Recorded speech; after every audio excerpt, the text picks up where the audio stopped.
India block की बैठक में विपक्ष ने चुनाव आयोग के खिलाफ महाभियोग लाने की बात कही। विपक्ष मुख्य चुनाव आयोग के खिलाफ पूरी तरह लामबंद है और संसद में विपक्ष चुनाव आयोग के खिलाफ प्रस्ताव भी लाएगा।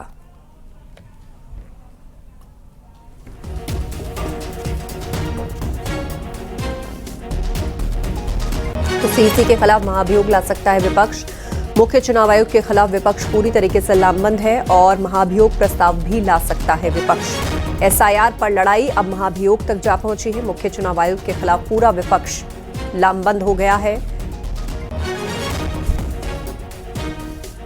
चाह रहे थे कि ट्रांसपेरेंट तरीके से फ्री एंड फेयर इलेक्शन के लिए जो सवालें उठाए जा रहे हैं, जो लोगों के दिल में जो आशंकाएं हैं, जो लोगों के दिल में डाउट्स हैं, जो डिस्क्रिपेंसीज और जो एनोमलीज बताया गया अलग अलग देश भर में, लोग वीडियोस डाल रहे हैं, लोगों को कह रहे हैं कि ये देहांत हो गए, उनके इलेक्टोरल लिस्ट से नाम हटाए गए, लेकिन वो देखा गया है कि वो लोग आके मीडिया के सामने कह रहे हैं कि हम जिंदा हैं। एक घर में 200 वोट दिखाए गए हैं। माधवपुरा बेंगलुरु सेंट्रल लोकसभा कॉन्स्टिट्यूंसी की माधवपुरा असेंबली कॉन्स्टिट्यूंसी में, एक असेंबली कॉन्स्टिट्यूंसी में 1 लाख से ज्यादा वोट में फेरबदल हुआ, घपला हुआ है। उसका कोई जवाब ये देते नहीं है। भाजपा का स्पोक्स पर्सन बन के उनके तौर तरीके से ये लोग काम करते हैं, उसी तरह से जवाब देते हैं। जो बीजेपी के स्पोक्स पर्सन ने जो जिस तरह से पहले प्रेस कॉन्फ्रेंसेस की थी, जो इश्यूज उठाए थे, जिस तरह से बात कर रहे थे, वही टोन और टेनर में ये बात कर रहे थे। अब देखिए, विपक्ष आधार विहीन है, भ्रम की स्थिति में है और वो साफ सुथरी छवि का अनुभवी व्यक्ति वो चाहते नहीं है। वो केवल ये चाहते हैं कि इस प्रकार का कोई वातावरण तैयार हो जिसमें उनको अफवाह फैलाने का समय मिल सके। विपक्ष दिशा विहीन हो चुका है। आज 4 सप्ताह से ऊपर हो चुके हैं और केवल हल्ला मचाना और हल्ला मचा के घरों को भाग जाना, ये विपक्ष का जो आचरण है, ये लोकसभा में आना नहीं चाहते, ये राज्यसभा में आना नहीं चाहते, अपनी बात को रखना नहीं चाहते। अपने जो अन्य सांसद हैं उनके 0 आवर, उनके जो स्पेशल मेंशन, उनके जो क्वेश्चन है उनको लाना नहीं चाहते। मैं समझता हूं संविधान विरोधी इतना बड़ा समूह आज के पहले कभी नहीं हुआ होगा। सियासत में वोट चोरी का मुद्दा गरमाया हुआ है। कल ईसीआई की प्रेस कॉन्फ्रेंस के बाद विपक्ष लगातार हमलावर है। आज भी विपक्ष ने घेराबंदी कर पलटवार किया। अखिलेश यादव और डिंपल यादव ने कई सवाल खड़े किए। कुर्सी, शाहगंज, शिवरामऊ, श्रावस्ती, मणियाऊ, कितने कम डिफरेंस से हम चुनाव हार गए। और डिलीटेड वोट ये दिखाई दे रहे हैं, कितना डिलीटेड वोट है। ये तो वो कम समय में हम आइडेंटिफाई कर पाए। अगर हमें ये जिस फॉर्म में हम लोग चाहते हैं वोटर लिस्ट, हमें उसी फाइल में मिल जाए तो हम ज्यादा ढूंढ करके दे सकते हैं। और 19 में जो वोट डाले, 22 में कट गया। अगर वोट बनवाने का एक प्रोसीजर है तो वोट कटवाने का भी एक प्रोसीजर है। हमारी डिमांड केवल इतनी है कि एक जिलाधिकारी को सस्पेंड कर दो आप, पूरे देश में एक भी वोट नहीं कटेगा। ये कागज है, एफिडेविट है, रिसिप्ट है। आप एक भी डीएम को सस्पेंड कर दिया। और ये लंबी सूची है। 2017 में जब चुनाव हुआ, इलेक्शन कमीशन ने न जाने कितने अधिकारी हटाए। 19 में अगर एक भी अधिकारी हटाओ तो बता दो। 22 में अगर एक भी अधिकारी हटाओ बता दो। 24 में एक भी अधिकारी हटाओ तो बता दो। और उससे पहले अगर सरकार दूसरी थी, समाजवादी पार्टी की थी। नहीं समझते किसी को माफी मांगने का इसमें कोई सवाल उठता है, क्योंकि अगर किसी लीडर अपोजिशन को इस बात का ऐसा लग रहा है कि कहीं ना कहीं वोट चोरी हो रही है, तो इलेक्शन कमीशन को प्रूफ के साथ आना चाहिए कि नहीं हो रही है। और वहीं मिस्टर अखिलेश यादव जी ने भी एफिडेविट्स दिए हैं 18,000 वोटर्स के, जिनके नाम काटे गए या जो वोट नहीं दे पाए इलेक्शन कमीशन की खामियों की वजह से। तो वो एफिडेविट जो दिए गए हैं उसके बावजूद भी प्रेस में आकर झूठ बोला अपने आप में एक प्रश्न चिन्ह उठाता है। पर वो कह रहे हैं कि राहुल गांधी को माफी मांगनी चाहिए, वरना मैं नहीं समझती हूँ माफी मांगनी चाहिए। सपा सांसद रामजी लाल सुमन ने चुनाव आयोग पर निशाना साधा। उन्होंने कहा कि चुनाव आयोग की कार्यप्रणाली से जनता का विश्वास कम हुआ है। उन भ्रांतियों को दूर आखिर कौन करेगा? सबसे बड़ा सवाल है कि आखिर चुनाव आयोग के बारे में लोगों में गलत संदेश क्यों गया? कहीं न कहीं चुनाव आयोग के काम करने में खामियां हैं, इस सिस्टम में खामियां हैं, इसलिए हिंदुस्तान की जनता का अविश्वास पैदा हो रहा है चुनाव आयोग की कार्यप्रणाली को। और हम जरूर चाहेंगे कि विश्वास पैदा करे चुनाव आयोग, और अपने आचरण से सिद्ध कर दे कि उनकी कोई खामी नहीं, गलती नहीं। मंत्री ओम प्रकाश राजभर ने ईसीआई और वोट चोरी के मुद्दे पर राहुल गांधी पर हमला किया।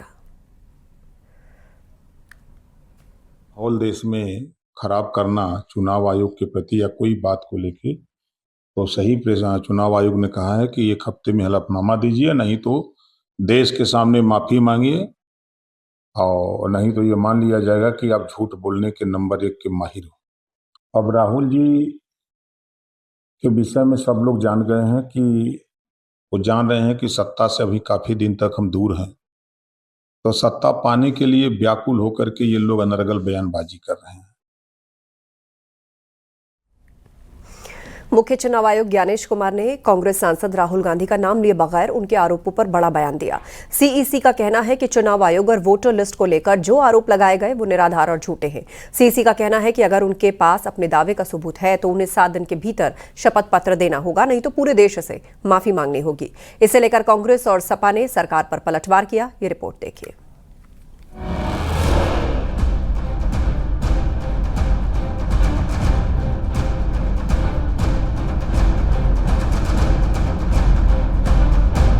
चुनाव आयोग ने वोट चोरी के आरोपों पर नेशनल मीडिया सेंटर में प्रेस कॉन्फ्रेंस की। राहुल गांधी का नाम लिए बिना ही chief election commissioner Gyanesh Kumar ने कहा कि पीपीटी प्रेजेंटेशन में दिखाया गया डेटा हमारा नहीं है। चुनाव आयोग का कहना है कि वोट चोरी के आरोपों पर हलफनामा दे या देश से माफी मांगे। 7 दिन में हलफनामा नहीं मिला तो आरोपों को निराधार समझा जाएगा। जो दुनिया के बड़े बड़े जनतंत्र जिसके लिए सोच सकते हैं, दुनिया का सबसे बड़ा जनतंत्र है भारत। दुनिया का सबसे बड़ी मतदाता सूची हमारे पास है, लगभग 90 करोड़ से 100 करोड़ के बीच में। सबसे बड़ी मतदाता सूची, सबसे बड़े चुनाव कर्मियों की फौज, सबसे ज्यादा मतदान करने वाले लोगों की संख्या, और इन सब के समक्ष, सारे मीडिया के समक्ष ये कहना कि अगर मतदाता सूची में आपका नाम एक बार और है तो आपने 2 बार मतदान किया होगा और कानूनी अपराध किया होगा, और मेरे सारे मतदाताओं को अपराधी बनाना और चुनाव आयोग शांत रहे, संभव नहीं। हलफनामा देना होगा या देश से माफी मांगनी होगी, तीसरा विकल्प नहीं है। आपके माध्यम से मैं ये भी कहना चाहता हूं, अगर 7 दिन में हलफनामा नहीं मिला तो इसका अर्थ ये सारे आरोप निराधार हैं। वहीं कांग्रेस का कहना है कि चुनाव आयोग की बातें तर्कहीन है। चुनाव आयोग बीजेपी के टूल के तौर पर बर्ताव कर रहा है, ऐसे में शक होना लाजमी है। विपक्ष को बराबर मानते हैं, अनुराग ठाकुर को नोटिस कब दे रहे हैं? राहुल जी की तो प्रेस वार्ता के बीच में आपने नोटिस दे दिया। अनुराग ठाकुर को तो अभी तक 3 दिन हो गए, नहीं मिला। आप बीजेपी के एजेंट बनने की अब आपकी उम्र नहीं है, आप एक आला अधिकारी रहे। हो सकता है आपको ये लालच होगा कि रिटायरमेंट के बाद हर बार वो अलग अलग पॉलिटिकल पार्टीज़ की मीटिंग्स बुलाते रहे, जैसे पहले किसी वक्त होती थी, उनसे चर्चा करते थे एक चीज़ पे, उनसे राय लेके आगे को क्या कोर्स ऑफ एक्शन होता है उसके हिसाब से काम करते। बिल्कुल मनमर्जी के साथ हो रहा है, और फिर उसके बाद कह रहे हैं, मैं कहता हूँ उनकी एक हमाकत है इस बात की कि उन्होंने यहाँ तक कहा कि वो उनको माफ़ी मांगनी पड़ेगी राहुल गांधी को। माफ़ी तो उनको मांगनी है कि उन्होंने देश के साथ क्या कर रखा है। बीजेपी नेता उमा भारती का कहना है कि चुनाव आयोग हर शिकायत को सुनता है। अगर लोग आपको वोट नहीं कर रहे हैं तो आप खुद से आत्मचिंतन करें। चुनाव आयोग हर कंप्लेन को सुनता है, इलेक्शन ऑब्जर्वर हर कंप्लेन पे कार्रवाई करता है। अब जनता ही आपको वोट नहीं दे रही है तो फिर तो इसमें आप आत्मचिंतन करिए ना कि लोग आपसे विमुख क्यों हो गए हैं। आप अपनी करतूतों को याद तो करिए कि लोग आपको वोट क्यों नहीं दे रहे हैं। वहीं समाजवादी पार्टी का कहना है कि चुनाव आयोग असली मुद्दे छुपाकर बात को घुमा रहा है। चुनाव आयोग आम आदमी के वोटों की चोरी कर रहा है। हम लोग पिछले 1 साल से लगातार कह रहे हैं कि लोकसभा चुनाव में भाजपा ने वोट चोरी करने का काम किया था। तो 1 साल से चुनाव आयोग ने प्रेस कॉन्फ्रेंस या खंडन क्यों नहीं किया? मुख्य चुनाव आयुक्त ने कहा कि एक पीपीटी दिखाकर जिसमें चुनाव आयोग के आंकड़े नहीं है, गलत तरीके से विश्लेषण करना और ये कहना कि किसी महिला ने 2 बार मतदान किया है, ये बेहद गंभीर आरोप है। बगैर हलफनामे के ऐसे संगीन आरोपों पर चुनाव आयोग कार्रवाई नहीं कर सकता, क्योंकि ये संविधान और चुनाव आयोग दोनों के विरुद्ध होगा। Bureau report, news 18, Uttar Pradesh, Uttarakhand.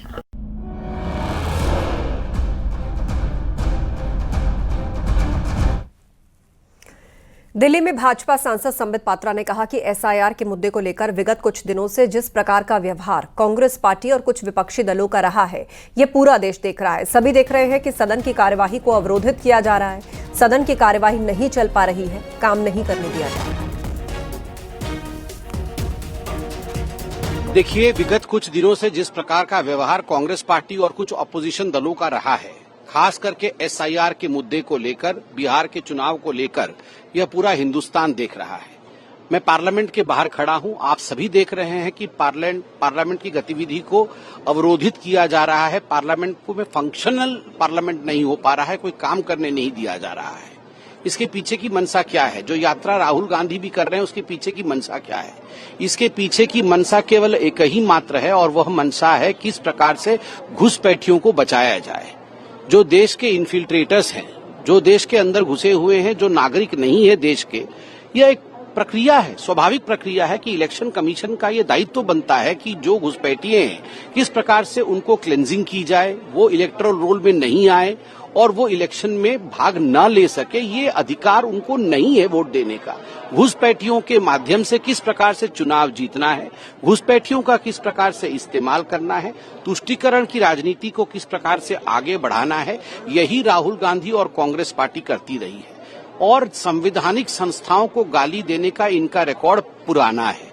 आप याद करिए, जब राम मंदिर का जजमेंट आया था तो सुप्रीम कोर्ट को पानी पी पी कर इन लोगों ने कोसा था, जजेस के नाम ले लेकर उनके खिलाफ मीम बनाकर सोशल मीडिया में छोड़ा था। और आज इलेक्शन कमीशन ऑफ इंडिया के खिलाफ जिस प्रकार का वक्तव्य सोशल मीडिया के माध्यम से और खुद राहुल गांधी दे रहे हैं, जिन शब्दों का प्रयोग वो कर रहे हैं, मुझे लगता है पूरा हिंदुस्तान उसे एक्सेप्ट नहीं कर रही है, उसे नकार रही है। और हिंदुस्तान देख भी रही है कि खिसियानी बिल्ली खंबा नोचे। और एक बात बिल्कुल स्पष्ट रूप से देश जानता है कि हम घुसपैठियों के साथ खड़े नहीं हैं। किसी भी कीमत पे घुसपैठिए आकर यहाँ पर वोट दे हिंदुस्तान में, हिंदुस्तान की फर्जी नागरिकता की सर्टिफिकेट लेकर हिंदुस्तान में वो तय करे कि राज किसका होगा, यह हिंदुस्तान नहीं होने देगा।